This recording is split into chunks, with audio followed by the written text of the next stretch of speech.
আসসালামু আলাইকুম ওরহমতুল্লাহি ওবরাকাতু। আলহামদুলিল্লাহি ওয়াহদা ওয়াসসালাতু ওয়াসসালামু আলা মান লা নাবিয়্যা বাদা। আউযু বিল্লাহি মিনাশ শাইতানির রাজীম। ফামান আযলামু মিম্মান ইফতারা আলাল্লাহি কাযিবান লিইউদিল্লান নাসা বিগাইরি ইলমিন ইন্নাল্লাহা লা ইয়াহদিল কওমাজ যালিমিন। সম্মানিত দর্শক মণ্ডলী, আমরা পূর্বের আলোচনায় জয়ীফ ও জাল হাদিস সম্পর্কে রাসূল সাল্লাল্লাহু আলাইহি সাল্লামের ভবিষ্যদ্বাণী, সাহাবা কেরামের সতর্কতা উল্লেখ করেছি এবং শরীয়তের দৃষ্টিভঙ্গি সেটাও তুলে ধরার চেষ্টা করেছি।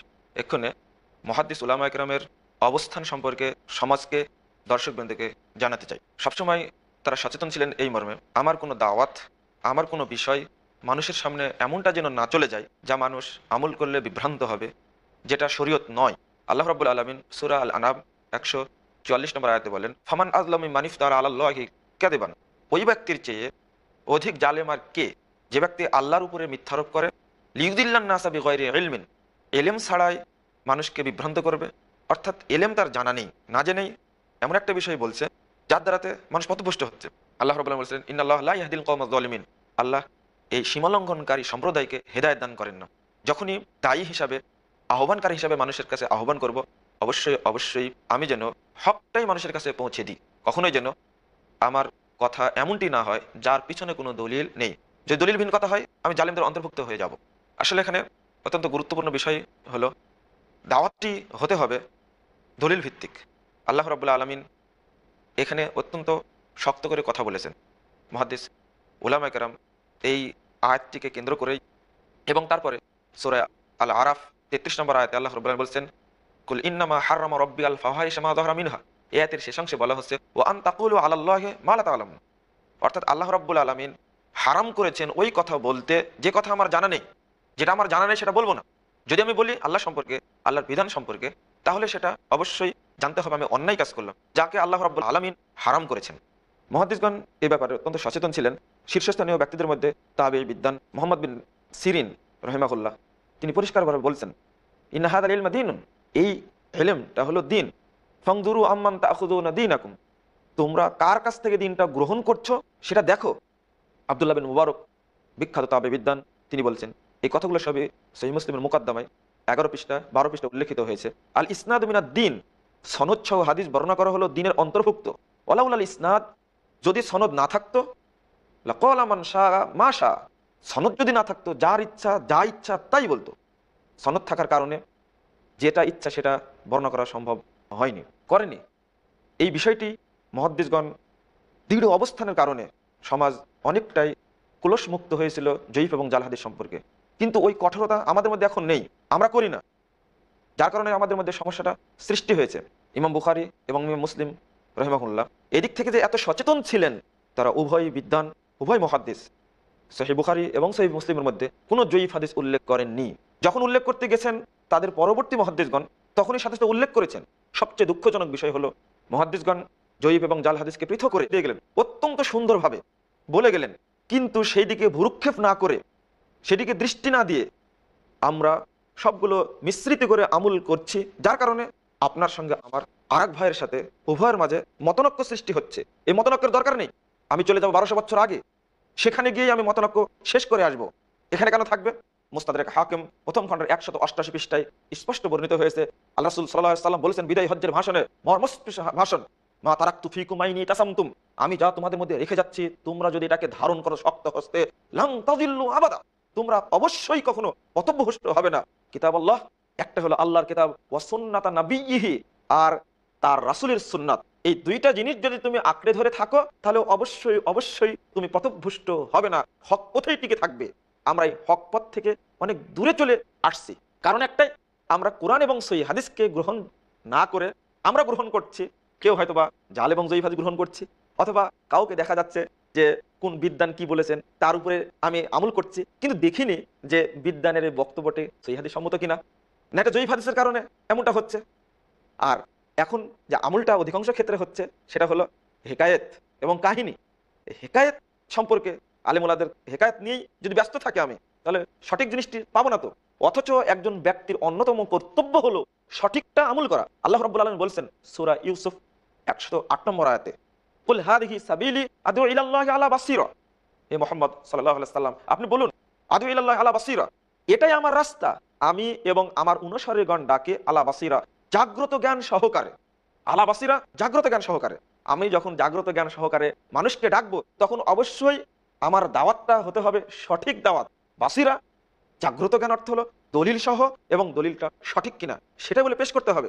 যদি আমি পেশ না করি তাহলে বিভ্রান্ত হব। আল্লাহ রাব্বুল আলামিন এখানে তো স্পষ্ট বলে দিলেন যে আমি এবং আমার সাহাবীরা, অর্থাৎ সাহাবা কেরামও যে দলিল সহ বসিরা অর্থাৎ সহি দলিল সহ আহ্বান করেছেন, এটা প্রমাণ পাওয়া যায় স্পষ্ট। আমি দেখতে যাব না কোনটা কার বক্তব্য, আমি দেখতে যাব রাসূল সাল্লাল্লাহু আলাইহি ওয়াসাল্লামের পথটা।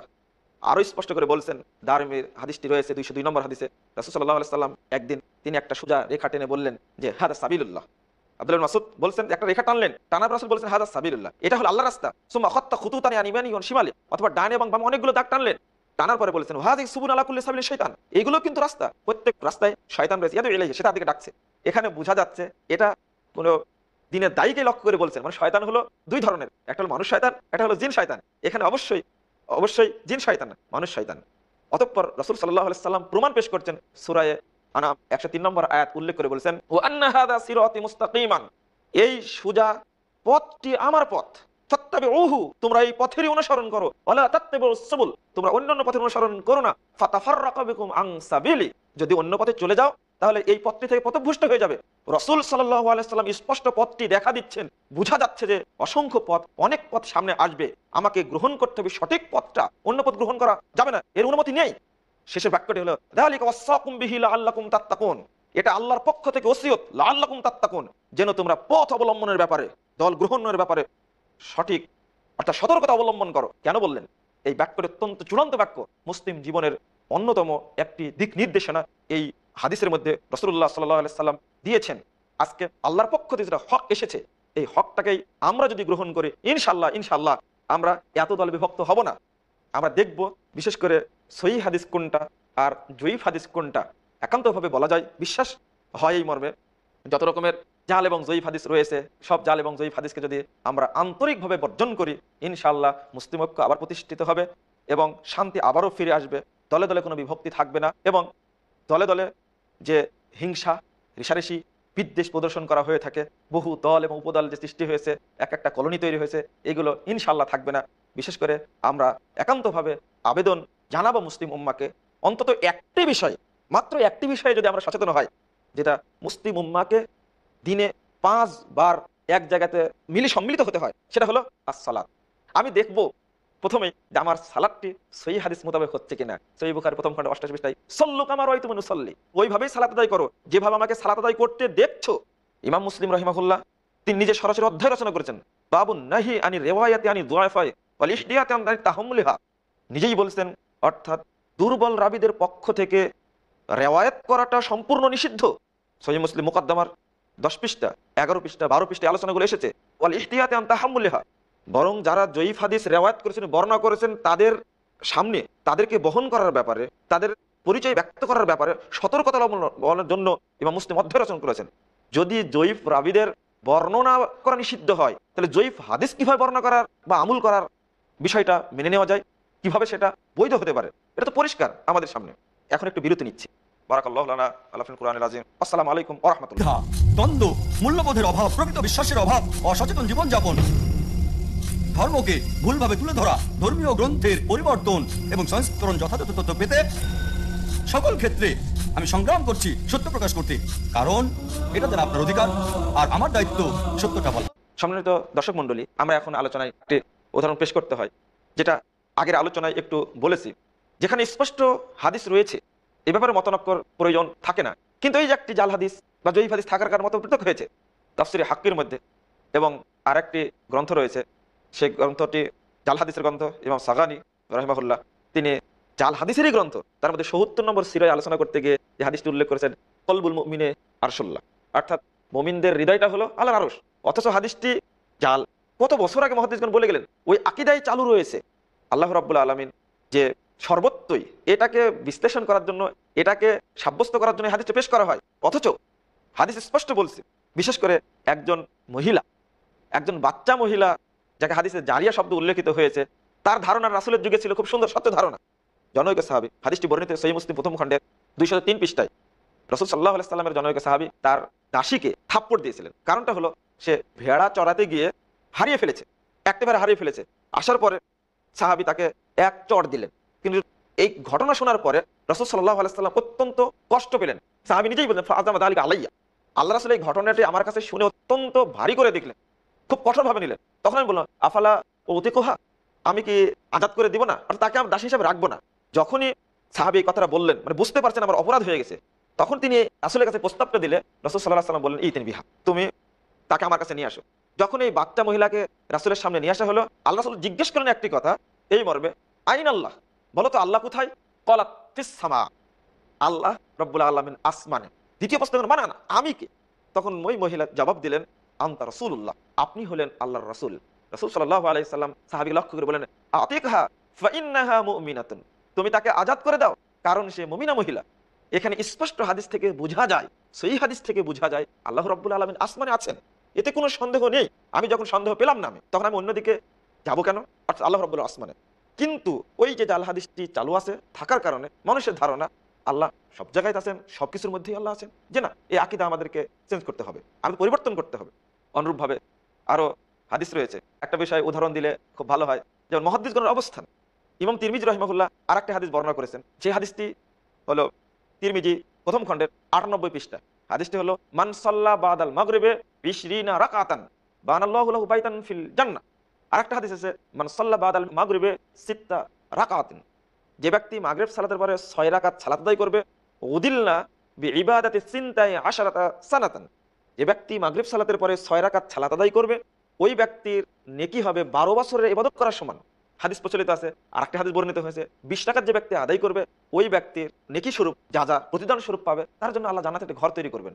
এই হাদিস প্রচলিত থাকার কারণে বহু মানুষই মাগরিবের সালাতের পরে এই 6 রাকাত সালাত পড়ে থাকেন। কিন্তু ইমাম তিরমিজি রাহিমাহুল্লাহ মন্তব্য করে গেলেন এই হাদিসের প্রতি স্পষ্ট, ফিহি আবু খসাম, যে এই হাদিসের মধ্যে আবু খসাম নামে একজন রাবী রয়েছে, মুনকারুল হাদিস, হাদিসের অস্বীকৃত, অর্থাৎ মুহাদ্দিসগণ এই রাবীকে স্বীকার করেননি, গ্রহণ করেননি।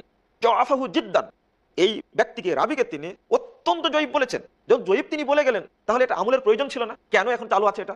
অবশ্যই যখন আপনি জানতে পারবেন, আমি যখন জানতে পারবো যে হাদিসটি সম্পর্কে ইমাম তিরমিজি রাহিমাহুল্লাহ জয়ীব বলেছেন, আমরা হাদিসটি জানতেই পেরেছি ইমাম তিরমিজির কাছ থেকে, অথচ ইমাম তিরমিজি যে মন্তব্যটা করলেন, এই মন্তব্যটা আমরা গ্রহণ করলাম না, এটা তো আমাদের জন্য খুব দুঃখজনক হয়েছে। অনুরূপভাবে আরো উদাহরণ পেশ করা যায়, যেখানে স্পষ্ট বর্ণনায় আসছে জয়ীব বলে, তাহলে জয়ীবটা বাদ দিলাম, আমি সে আমলটা করলাম না, কিন্তু চালু আছে। এখানে একটা বিষয় আপনাদের জানা উচিত, তিরমিজিতে সর্বশেষ মুহাদ্দিস শেখ আলবানী রাহিমাহুল্লাহ গণনায় তিনি বলছেন যে তিরমিজিতে প্রায় 832টি জয়ীফ এবং জাল হাদিস রয়েছে।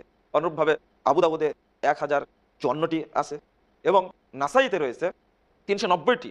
সর্বমোট তার গণনায় প্রায় 3152টি জয়ীফ এবং জাল হাদিস এই গ্রন্থের মধ্যে আছে, যা মন্তব্য আকারে আপনাদের পেশ করলাম। অধিকাংশ জায়গাতেই তারা মন্তব্য করেছেন, অনেক জায়গাতে মন্তব্য করেননি। কারণ এটাই যে আমরা যেন মুহাদ্দিসগণ যেভাবে চিহ্নিত করে দিয়ে গেছেন, তার থেকে যেন উপকৃত হই। এই উপকার তিনি না করলে সবগুলো আমরা গুলিয়ে ফেলতাম, মিলিয়ে ফেলতাম, তখন মতনৈক্য বেশি দেখা দিত। কিন্তু তারা মন্তব্য করার কারণে মুসলিম উম্মাহ সঠিক জিনিসটি বুঝতে পেরেছে, যার কারণে মতনৈক্য নেই। আমরা যদি তার কাছ থেকে উপকৃত হতে পারি তাহলে খুবই তো ভালো, কিন্তু যদি উপকৃত হতে না পারি তাহলে আমাদের জন্য ধ্বংসাত্মক। আমরা মনে করে দিতে চাই মুহাদ্দিসগণের যে দীর্ঘ খেদমত, তাহলে কোথায় যাব যদি আমরা সেটাকে গ্রহণ না করি? আমরা এই আয়াতটি সেই যুগে পেশ করি, ইন জাআকুম ফাসিকুম বিনাবাইন ফাতাবায়ানু। মুহাদ্দিসগণ এই হাদিসকে সামনে রেখেই সহিহ এবং জয়ীফ বাছাই করে দিয়েছেন। ইমাম বুখারী রাহিমাহুল্লাহ জয়ীফ হাদিসের গ্রন্থে আলাদা করে দিয়েছেন, তার শিক্ষক আলী ইবনুল মাদানী রাহিমাহুল্লাহ তার আলাদা পৃথক গ্রন্থই করেছেন। তাহলে যদি এই বিষয়টাকে আমরা আমলে না নিই, আমরা যদি গুরুত্ব না দিই, তাহলে অবশ্যই অবশ্যই বুঝতে হবে যে মুহাদ্দিসগণের এই পরিশ্রম, তাদের যে কষ্ট সম্পূর্ণ বৃথা কেন হবে। ইন জাআকুম ফাসিকুম বিনাবাইন, এই আয়াতটি আমরা পেশ করব মুহাদ্দিসগণের যুগে, যে যুগে তারা হাদিসকে সংগ্রহ করেছেন, তাহলেই তো ঝামেলাটা মিটে যায়। আমরা এই যুগে পেশ না করে সেই যুগে পেশ করি মুহাদ্দিসগণের আমল এবং তাদের যে পরিশ্রমটা আমরা যদি গুরুত্ব দিই তাহলে সফলতা পাবো। আর যদি গুরুত্ব না দিই তাহলে ওই আয়াতের শেষে যে বলা হয়েছে আনতুসিবু কওমান বিজাহালা ফাতুসবিহু আলা মা ফাআলতুম নাদিমিন, অর্থাৎ তোমরা পরবর্তীতে অনুতপ্ত হবে, লজ্জিত হবে। একটা খবর শোনা মাত্র গ্রহণ করলাম, যাচাই বাছাই করলাম না, আর গ্রহণ করার পরে সেটা বাস্তবায়ন করতে গিয়ে সমাজের কাছে বলতে গিয়ে এই যে ফাটলটা ধরে গেল, এই যে বিভক্তিটা হয়ে গেল, এই বিভক্তি হওয়ার কারণে আমার শক্তিটা বিভক্তি হলো, আমি ক্ষতিগ্রস্ত হলাম। এই জন্য আল্লাহ শেষে উল্লেখ করেছেন আলামা ফাআলতুম নাদিমিন, কাজটি করার পরে তোমরা অনুতপ্ত হবে। মুসলিম উম্মার উচিত এই মর্মে মুহাদ্দিসগণ যেভাবে দৃঢ় অবস্থানে ছিলেন জয়ীফ এবং জাল হাদিস সম্পর্কে, আমাদেরও সে দৃঢ় অবস্থান থাকাটা উচিত। যদি আমরা সেই অবস্থান না নিই, তাহলে এখনো সেই পরিণতি ঘটছে এবং ঘটবে। আলোচনার ধারাবাহিকতায় আসতে হবে এই মর্মে। বহু বহু উদাহরণ পাওয়া যাবে যার এইগুলো নিয়েই বহু মতনৈক্য। এই মতনৈক্য থেকে আমাদেরকে অবশ্যই ফিরে আসতে হবে এবং সেটা গুরুত্ব দিতে হবে। আরও উল্লেখ করা যায়, যেমন রিয়াজুস সালেহিনটা আমাদের দেশে খুব পরিচিত এবং অত্যন্ত সুন্দর কিতাব, তাতে কোনো সন্দেহ নেই। কিন্তু পড়ার সময় এরপরও কয়েকটি জয়ীফ হাদিস আছে, তার মধ্যে প্রায় 59টা হাদিস জয়ীফ আছে। অনুরূপভাবে আরেকটি কিতাব খুবই পরিচিত আছে, আর তারগিব ও তারহিব। এই তারগিব ও তারহিবের মধ্যে 2248টি হাদিস জয়ীফ আছে। এই জয়ীফ হাদিসের মধ্যে এমন কিছু হাদিস রয়েছে যা জাল, মিথ্যা। জাল মানে মিথ্যা। মুহাদ্দিসগণ এটা পার্থক্য করে দিলেন কেন? এর উপকারিতা যেন আমরা পাই। আর উপকারিতা যখন আমরা পাবো, তখনই হয়তোবা আমরা আবার ভাইয়ে ভাইয়ে সামিল হব এবং ভাইয়ে ভাইয়ে এক কাতারে সামিল হয়ে সবকিছুই করতে পারবো। আমাদের মধ্যে কোনো দ্বিধা থাকবে না, দ্বন্দ্ব থাকবে না। মনে রাখতে হবে, একটি কথা প্রচলিত আছে আমাদের মধ্যে যে মতনৈক্য থাকতেই পারে আলিমগণের মধ্যে, যে না, এটা একটা কথা মাত্র, এটা কোনো হাদিস নয়। যেমন কথা বলা হয় ইখতিলাফুল উলামায়ে রাহমাতুম মিনাল্লাহ, অর্থাৎ আলেমগণের মতনৈক্য থাকাটা আল্লাহর রহমত মিনাল্লাহি তাআলা। কাশফুল খাফা গ্রন্থের লেখক বলেছেন এটা একজন মানুষের বক্তব্য মাত্র, এটা কোনো হাদিসই নয়। এই বক্তব্যের আলোকে আমরা কথাটা বলছি। আল্লাহ রাব্বুল আলামিন যেন আমাদেরকে জয়ীফ এবং জাল হাদিস থেকে দূরে আসার তৌফিক দান করেন এবং মুহাদ্দিসের কথাকে গুরুত্ব দেন। বারাকাল্লাহু লানা আলা ফিল কুরআনিল আযীম। আসসালামু আলাইকুম ওয়া রাহমাতুল্লাহ। লকার আপনার সম্পদকে সুরক্ষিত না রাখতে পারে, বিনিয়োগ আপনার সম্পদকে না বৃদ্ধি করতে পারে, কিন্তু যাকাত দিলে নিশ্চয়ই আপনার সম্পদ বাড়বে, থাকবে সুরক্ষিত এবং